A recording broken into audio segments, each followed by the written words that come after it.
దేవుని పరిశుద్ధ నామమునకు మహిమ కలుగును గాక. Good morning friends, how are you? దేవుడు మిమ్మల్ని దీవించి ఆశీర్వదించును గాక. ఈ ఉదయకాలాన దేవుని మాట మనం ధ్యానించే ప్రయత్నం చేద్దాం. మనం మారు మనసుకు కలిగిన ఆత్మఫలాలు ఫలించాలి అనేదే దేవుని యొక్క ఆకాంక్ష. అందులో ఆశా నిగ్రహము అనే ఫలాన్ని మనము ఫలించాలి. పరాక్రమశాలి కంటే దీర్ఘశాంతుడు, పట్టణాన్ని పట్టుకునేవాడి కంటే తన మనసును అణుచుకునేవాడు శ్రేష్ఠుడు. అంటే మన మనసును అణుచుకోవడం అనేది ఒక ఫలము, ఆశా నిగ్రహం అనే ఫలము. ఏమండి, ఇంకేమంటాడంటే ప్రాకారం లేక పాడైపోయిన పట్టణం ఎంతో తన మనసును అణుచుకోలేనివాడు అట్టివాడు. అంటే మన మనసును అణుచుకోవాలి. ఆశా నిగ్రహం అనగా ఇంద్రియాల మీద నిగ్రహం కలిగి ఉండాలి. మనం ఏది పడితే అది చూడకూడదు. ఏదైతే చూడాలనిపిస్తుందో దాన్ని కట్ చేయాలి. శరీరేచ్ఛను కట్ చేయాలంటాడు. మనం కొలసలు రాసిన పత్రిక 2వ అధ్యాయము 26వ వచనం మనం చూసినట్లయితే ఒకసారి చూద్దాం రండి.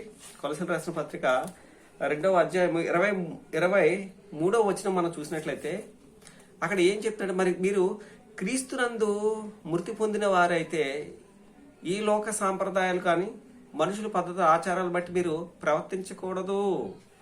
అట్టివి అంటే చివరికి వచ్చేటప్పుడు అంటాడు, శరీరేచ్ఛ నిగ్రహ విషయంలో ఎంత మాత్రము ఎన్నిక చేయదగినవి కావు. ఈ పద్ధతులు కావచ్చు. మనుషులకు భయపడతావా? దేవునికి భయపడతావా? మనుషుల ఆచారాలకి కట్టుబడతావా?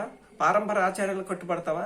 శరీర నిగ్రహం, ఇంద్రియ నిగ్రహం ఏంటంటే శరీర ఇచ్ఛ.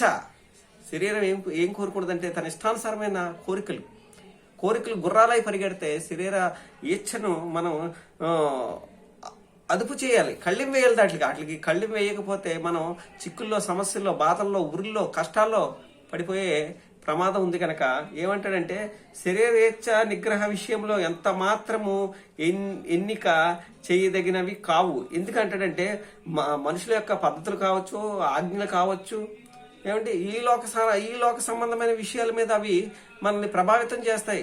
అవి తినకూడదంటారు, ఇవి తినకూడదంటారు, అవి చేయకూడదంటారు, ఈ చేయకూడదంటారు. కానీ ఆ కట్టుబాటు, ఆ నిగ్రహం అది మనకి ఎంతవరకు ప్రయోజనం అంటే ఈ లోక సంబంధమైన విషయాలు అవి.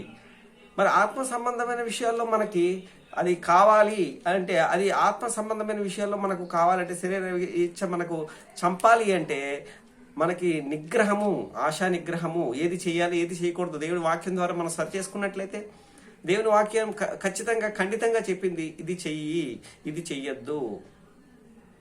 లోకాశలు ఏంటో మీకు వివరంగా చెప్పి ఉన్నాను. నేత్రాశ, ధనాశ, జీవపటము. ఏమంటే ఇవేవి కాకుండా మనిషికి ఈ మూడిట్లో ఏదో ఒక దాంట్లో పడిపోయే అవకాశం ఉంది. ఆశా నిగ్రహము కలిగి మనం ఉండి మన కోరికలను మనము కంట్రోల్, మన కంటిని, మన చెవులను, మన నోటిని, మన నాలుకను, మన దృష్టిని మనం కంట్రోల్ చేసుకుంటూ మన శరీరమే మొదటికి ఒక ఆత్మీయునికి శత్రువు అని గమనించి శరీరేచ్ఛకి తావివ్వకుండా ఆత్మ సంబంధమైన విషయాల మీద మనసు పెట్టి ఆత్మ సంబంధమైన విషయాలు చేసి దేవుని సంతోషపెట్టేవారుగా నేను ఉండాలి అంటే నిగ్రహము, ఆశా నిగ్రహము కలిగి నేను జీవించాలని ఉదయకాలంలో తెలియజేస్తూ మీ Anand Kumar. God bless you each and everyone. దేవుడు మిమ్మల్ని దీవించి ఆశీర్వదించును గాక. God bless you. Thank you.